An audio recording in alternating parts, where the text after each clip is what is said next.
The U.S. and its allies are increasingly restricting China's ability to import key technologies, especially advanced semiconductors and the machines that make them. In the latest development, Japan is imposing controls on 23 types of chip technology that domestic companies can export to countries such as China.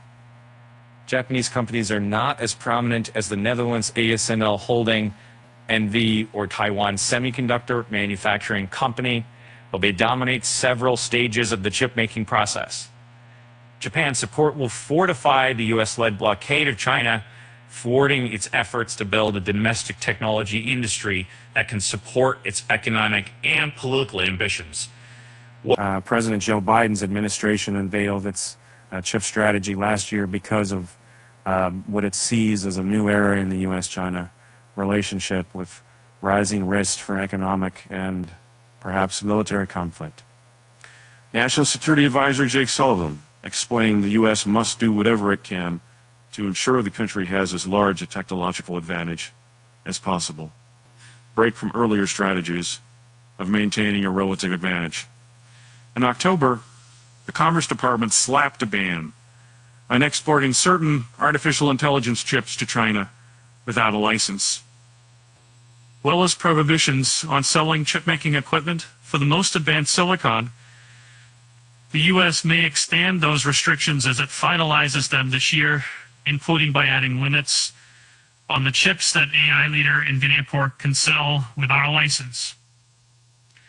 The U.S. is trying to persuade key allies to join the effort against China because a prohibition on American companies alone would allow Chinese companies to turn to foreign competitors for supply.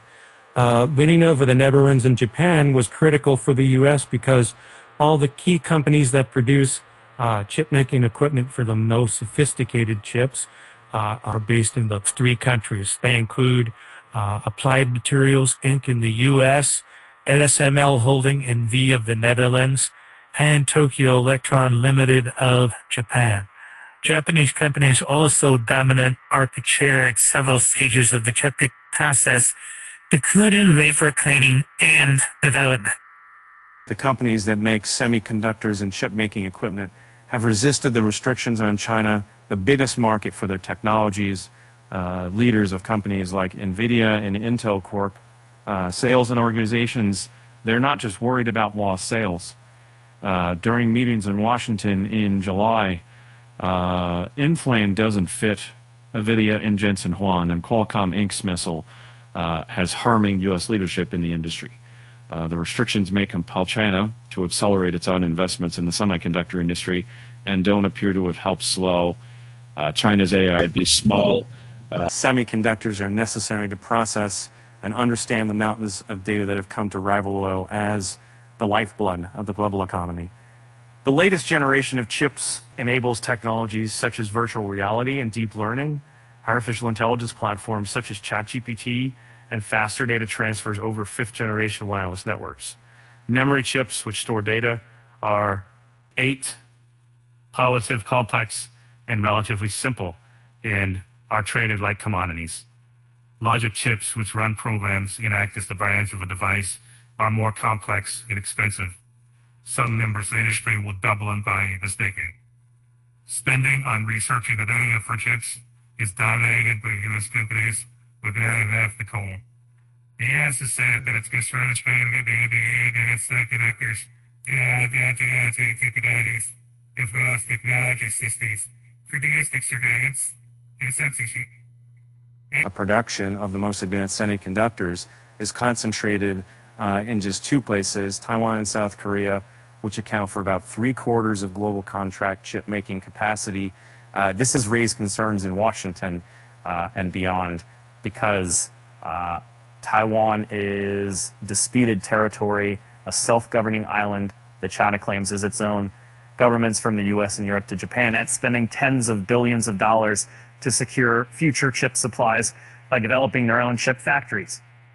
But those efforts are already proving complicated. TSMC said it will delay the start of production at a new facility in Arizona until 2025 because of the shortage of skilled workers. The island democracy emerged as the dominant player in outsourced chip making, partly because of a government decision in the 1970s to promote the electronics industry. TSMC almost single-handedly created the business of building chips designed by others, one that was embraced as the cost of new plants skyrocketed. Big customers like Apple Inc. gave TSMC the massive volume to build industry-leading expertise, and now the world relies on. The company overtook Intel in terms of revenue in 2022. Matching its scale and skills would take years and cost a fortune. Politics have made the race about more than money, though, with the U.S. signaling it will continue efforts to restrict China's access to American-designed chips made in Taiwan's foundries. China has long claimed the island just 100 miles off its coast as its own territory and threatened to invade to prevent its formal independence. I don't know the answer to that for years. Beijing is investing more money than any country in history in its domestic semiconductor industry, with rich subsidies and supports in key sectors. Local companies are not just seeking to build domestic alternatives to the leading memory and logic chip manufacturers, they're also trying to develop their own chip-making machines and software for design and graphics processing. In the meantime, U.S. efforts to build a more robust, geographically diverse chip industry are proving controversial, with some Washington politicians decrying the move toward industrial printing.